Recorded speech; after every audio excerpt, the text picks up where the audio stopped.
Thanks for joining us. I'm Alex Bell, host of To the Point on ABC 10. And over the next 30 minutes, we're looking at the latest major changes in the Trump transition and addressing what it could mean for all of California in the weeks and months ahead. And I want to go ahead and jump right into more cabinet picks that were just announced this week.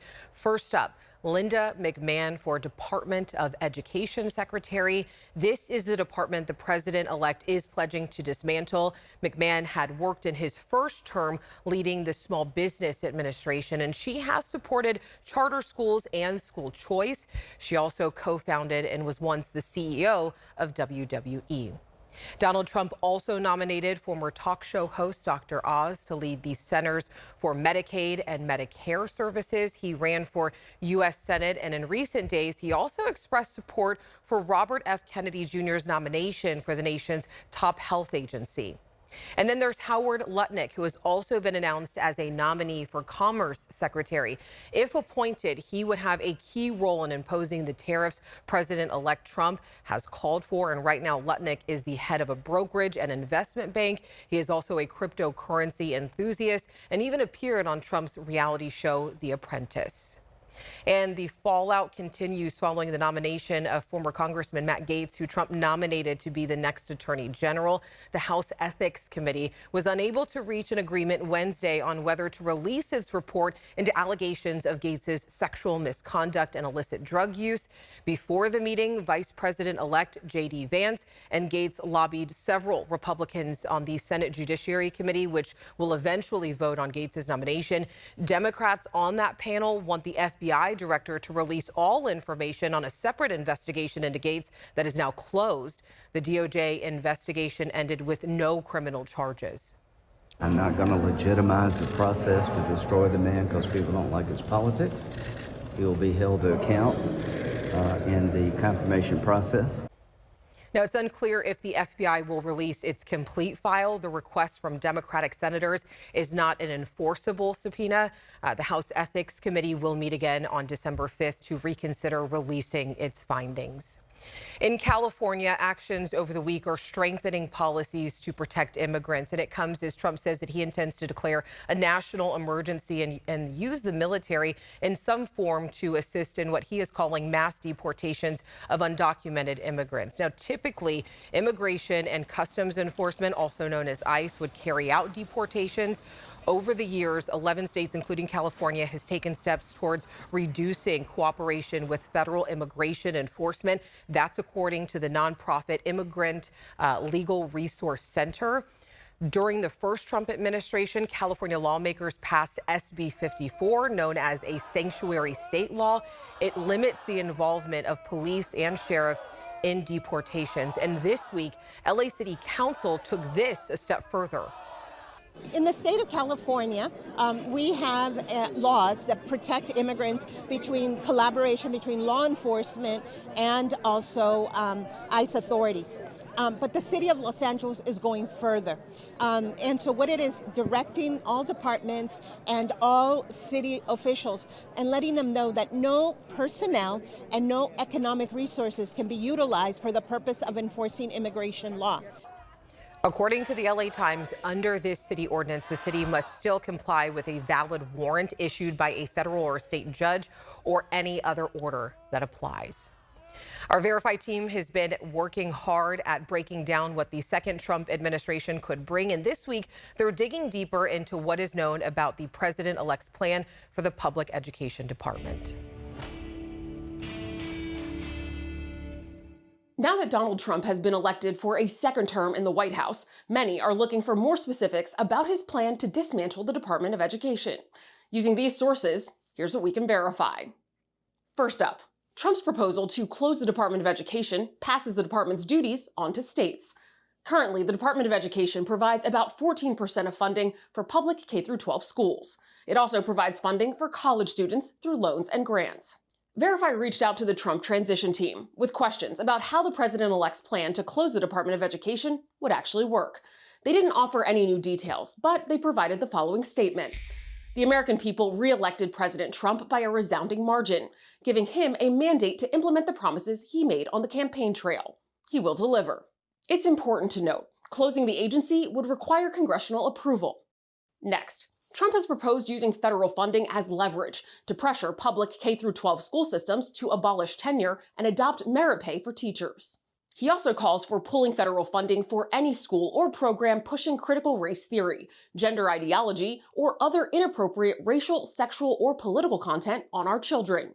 But Liz King, with the Leadership Conference on Civil and Human Rights, a nonprofit advocacy coalition, says it's unclear how the Trump administration would be able to do that legally. King says the Every Student Succeeds Act limits federal officials from dictating curriculum standards, including as a condition for federal grants. Another promise? We will support bringing back prayer to our schools. Under the First Amendment of the U.S. Constitution, mandatory prayer, teacher-led prayer, prayer at school functions, and student-led prayer during class time is not allowed. But prayer is not completely banned on public school grounds. The Department of Education says students and teachers, regardless of their religion, are free to privately pray when not engaged in school activities or instruction, or during moments of silence. We have even more details about Trump's plan on our website, verifythis.com. With your Verify, I'm Ariante Till.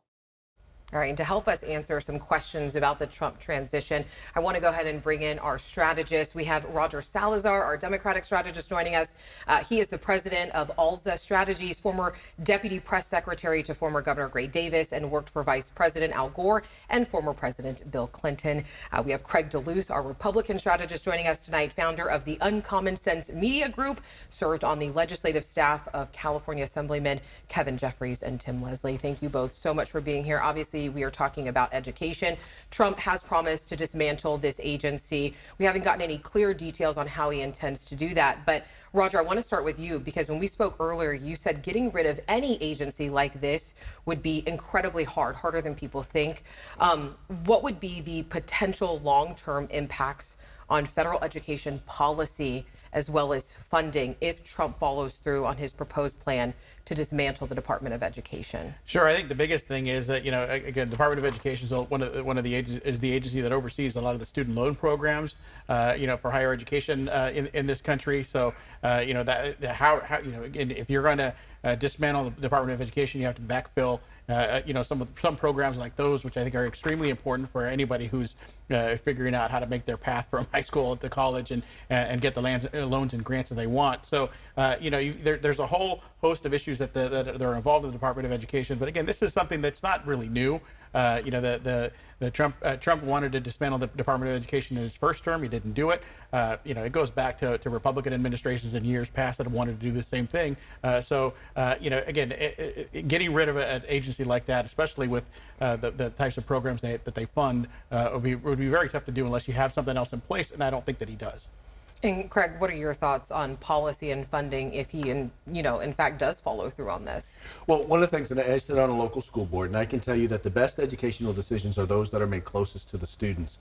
The reality is a bureaucrat in Washington, D.C. doesn't know or understand the specific issues and challenges that families and communities throughout the state of California, whether it be in Red Bluff or whether it be right here in Sacramento, they don't understand how the policies that they're implementing impact us. Keep in mind, the Department of Education has only been in existence since 1976.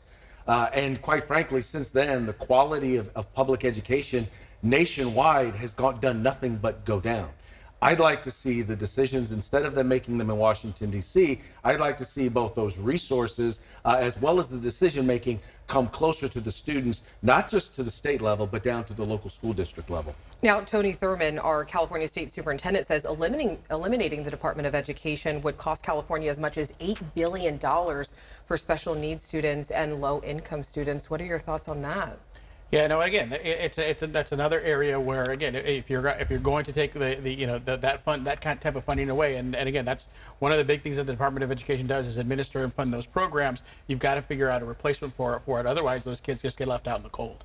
Or just once, as I said before, let those resources go directly into the states or directly into the schools, and let the locals make those decisions as opposed to Washington, D.C. Because in the end, for every dollar that they give, they probably hold on to $2 or $3 back there in Washington, D.C. And I want to switch gears a little bit to what we were talking about at the top of the show. Obviously, Matt Gaetz, a lot of information coming down again On Wednesday, the House Ethics Committee chairman said this afternoon that there was not an agreement to release the Gaetz report. Sources tell ABC News that the committee will complete the report and take it up again in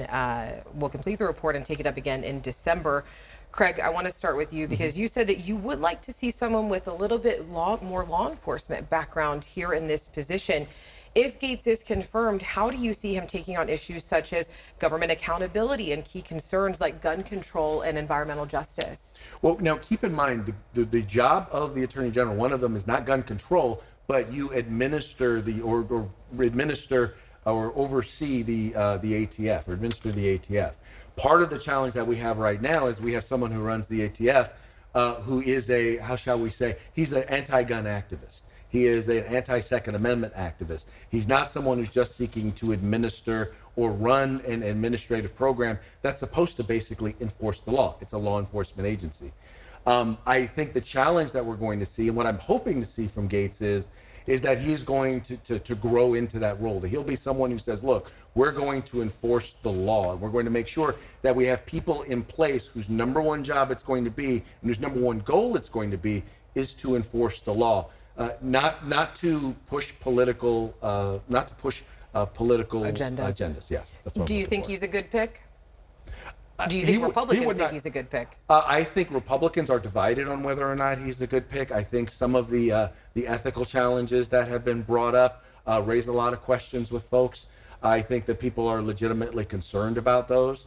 I think that for what Trump hired him for, and I honestly believe this, it is to go after and make sure that the Department of Justice is no longer being weaponized against the political enemies of any administration, let alone the Trump administration. And you said one of the number of reasons why you believe Trump picked him is because he has been so vocal against this department that Trump it took it right to him.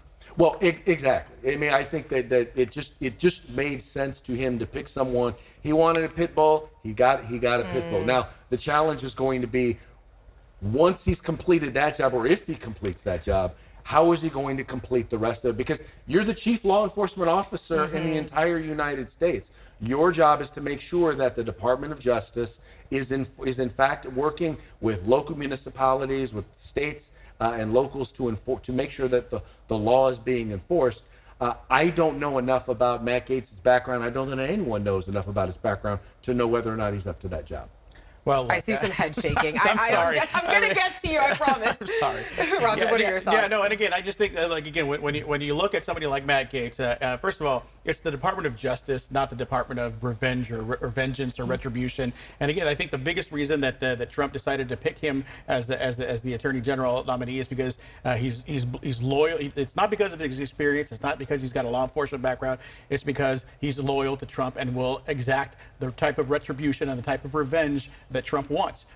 Far from taking politics out of the Department of Justice, far from not weaponize, trying to take away the weaponization or not weaponize it. I think that somebody like Matt Gaetz is determined to go even further and use the department to exact any kind of vengeance that he can for any of Trump's political enemies. They've said as much, and I think, look, this is a guy that's not liked by his own caucus. His own members of his own party can't stand him. You've had senators that said they can't stand him. This is a guy who cannot follow the law, much less enforce the law. So I think my prediction is this guy doesn't make it through vetting and does not make it through the confirmation process. He will not be your next Attorney General. One last question here on Gaetz. What do you think could be the broader consequences for the effectiveness and the public perception of this department if he is confirmed by the Senate? Well, I think it's devastating for in terms of anybody sort of thinking that the Department of Justice is actually a department that serves justice for the American people. It'll be a far cry from that. I think it'll diminish people's confidence in that agency, and just if Republicans feel now that it's an arm of the president, it's going to be even worse under Matt Gaetz. What are your thoughts? I would say that if the career bureaucrats who have allowed themselves to be co-opted and used as lawfare weapons against Donald Trump and his allies, if they decided to resign, that would be a very good thing for America.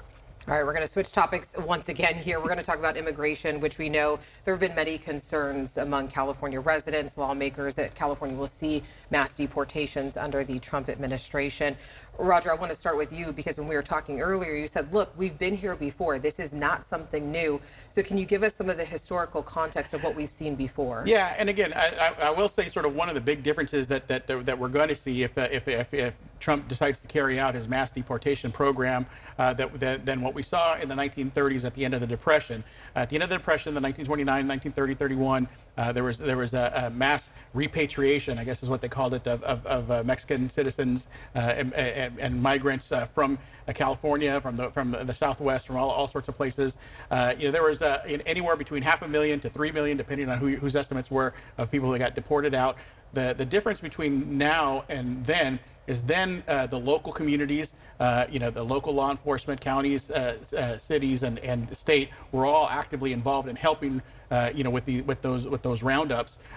Unfortunately, up to 40%, some of the estimates are up to 40% of the people who were deported were actual U.S. citizens. So we obviously don't want to see that. But right now we don't have. You just saw in your report, City of Los Angeles, the state of California, sanctuary cities, all sorts of things. These people are not going to cooperate with the federal government. So I just don't understand how you're going to have a federal agency carrying out these mass deportations and not making the kinds of mistakes that lead to U.S. citizens getting deported. And I want to get both your thoughts on something. Republican California State Assembly member Bill Asaley, he posted this tweet. He said, "I'm calling on Congress to immediately convene upon President Trump's inauguration and strip California of all of its federal funding until it complies with our immigration laws. Not a penny to sanctuary states." Craig, I want to start with you first. What are your thoughts on this tweet? I don't think that for entities that decide that they are going to specifically thwart federal law, that they should be receiving federal resources, period. You think this is them undermining the law? Well, I definitely think it's them undermining the law, and it's them making Californians less safe. We had right here in the city of Sacramento, we had an individual who was arrested in the Central Valley for assaulting a CHP officer, was released, and instead of calling ICE, because we are a sanctuary state, he was simply released. Came to Sacramento and shot 2 of his children and someone who was supervising a supervised visit. Now, if we had enforced the law, that individual would not have been able to commit those crimes. And there are dozens, if not hundreds, of examples of that, whether it's rape, whether it's murder, of individuals who've committed crimes who, if they had not been here in the United States, if we had actually been enforcing the law, then those crimes would have never happened. Now, in terms of what I think the Trump administration is going to do, the first goal is going to be going after criminal illegals, people who were convicted of murder, of sexual crimes, of significant crimes in their country of origin. The first group of folks they're going to go after are going to be them. Then it's going to be those who have committed crimes since they've been here. And the reason why you're going to see that is twofold. Number one, it's going to be really, really hard for California to defend protecting criminals from being deported. People who probably, if we had done the process right, would have never been able to enter into the country. The other thing that it's going to do is it's going to send a message. You're going to have a lot of people, in particular those who recently came here, are going to self-deport. A lot of what Donald Trump says, whether it's tariffs or whether it's military, a lot of what he says is it's rhetoric and it's bluster, but it gets people to take action. It motivates people to take action. And then finally, I think what you're going to wind up seeing is you're going to wind up seeing some sort of a compromise when it comes to those who are undocumented here in the United States, who've been here for a period of time, perhaps discussing some sort of a pathway to legal residency as opposed to pathway to legal citizenship. Keep in mind, this is the guy who wrote a book called The Art of the Deal. And you never give away your initial negotiating position. Okay. Yeah, and it's also, again, and just to sort of actually to add to Greg's point here, in this earlier example, there was a huge percentage, 30+% of the people who repatriated back to Mexico were repatriated. They went back on their own, and I do think that, again, if Trump wanted to do it the politically smart way, going after the criminal aliens and criminal illegal immigrants, is going to be a lot harder for folks to stand against. That's for sure. The biggest issue that I have concerned with is again, if it's broader, and again, folks like Stephen Miller and the Project 2025 folks, if you look at the plans that they've written, they're not just going to stop at criminal immigrants. They're going to go after everybody else. They even want to have a denaturalization process to basically get people who have become naturalized citizen and unnaturalize them, so to speak. That's going to be a bigger issue. And then I think the other issue, especially for those of us who live in Northern California and have live in this agricultural sector, is you've got farmers and growers who depend on immigrant labor for a lot of their workforce, and that's going to end up if they don't have anybody to work those crops, that's going to raise the cost of food and groceries in this state, which is going to make things even worse. Okay, well, I'm happy you brought that up because it brings me to my next point. Sure. Because when we were on the phone, you said this could be a situation of be careful what you wish for because it could impact California's, agriculture here. And Craig, you said economically, it's a drain on the taxpayers for people to be here illegally. So my question to both of you Don't know that I agree with that. is, as California braces for potential mass deportations and shifts in immigration policy, what are some of the key economic and social challenges that you think the state will face? Whoever wants to answer first.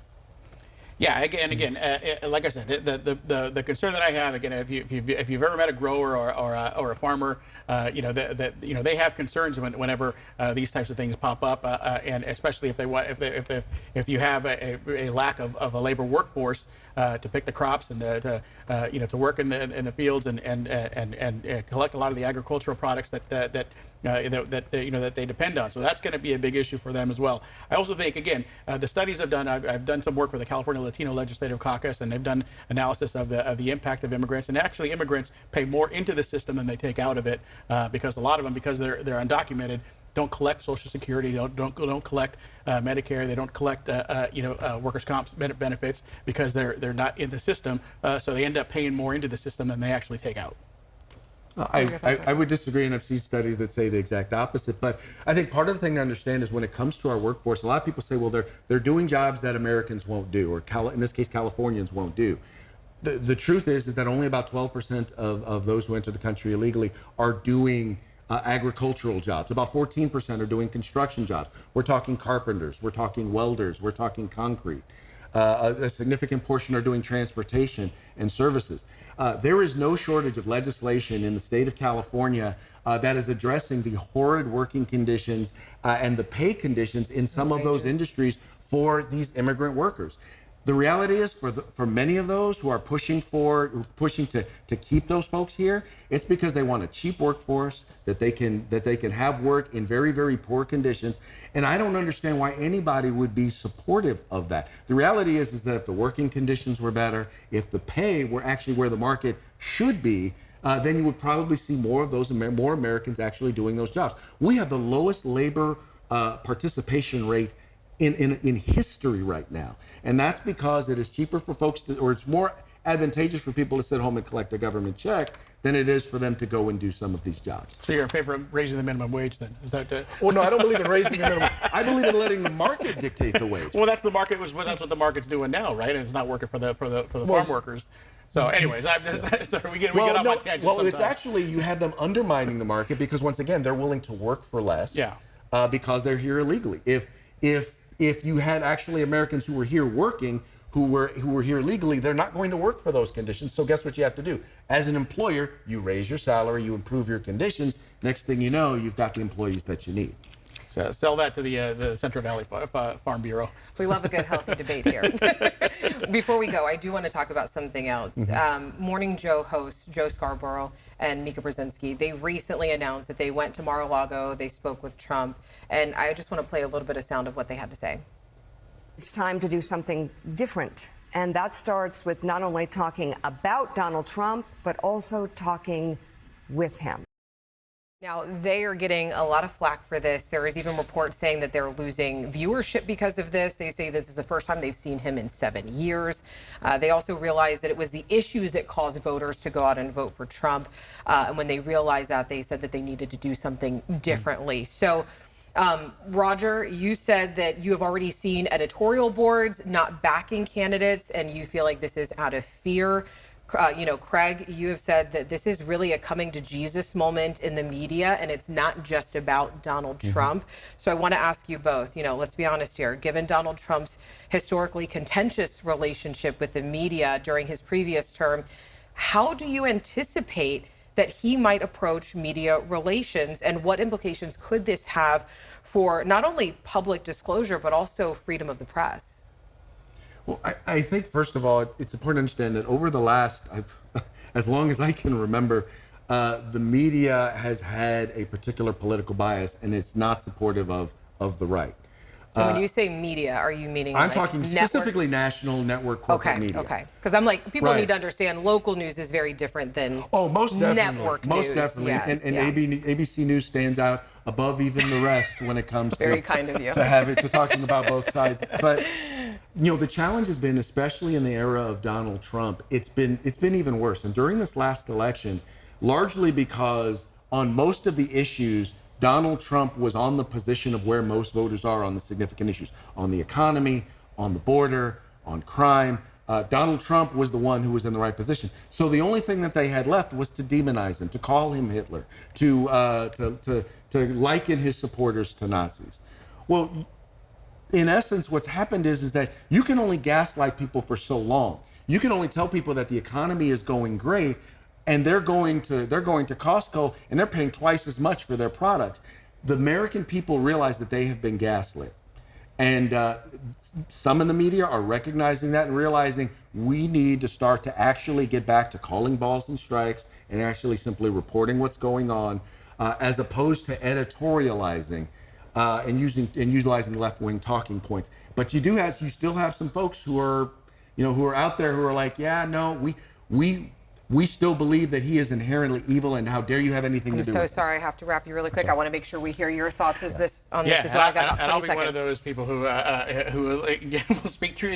What you have to be doing. I think one of the things that I see with Morning Joe, what you saw with the LA Times, what you saw with the Washington Post, is acquiescence to power. And that's not what the free press does, and it has nothing to do with them seeing the light. It's because they feel threatened. Donald Trump threatened Jeff Bezos. He threatened Patrick Lee, the owner of the LA Times. He threatened CBS with a $10 billion lawsuit over 60 Minutes. What we're seeing again in the Morning Joe thing makes me sick. These guys just have to grow a spine. They have to grow a backbone, speak truth to power, hold them accountable, and continue to do that. If they don't, what's the point? Are they just going to roll over and be mouthpieces for Donald Trump? He already has plenty of people to do that. I'm so sorry, I have to wrap you. That's fine. I know we have so much to talk about. Thank you both for being here so much. We appreciate it. Obviously, the conversation does not end here. If there is something that you want an answer to, you can always reach out to me and my team anytime. Thank you so much for joining us. We'll see you next time.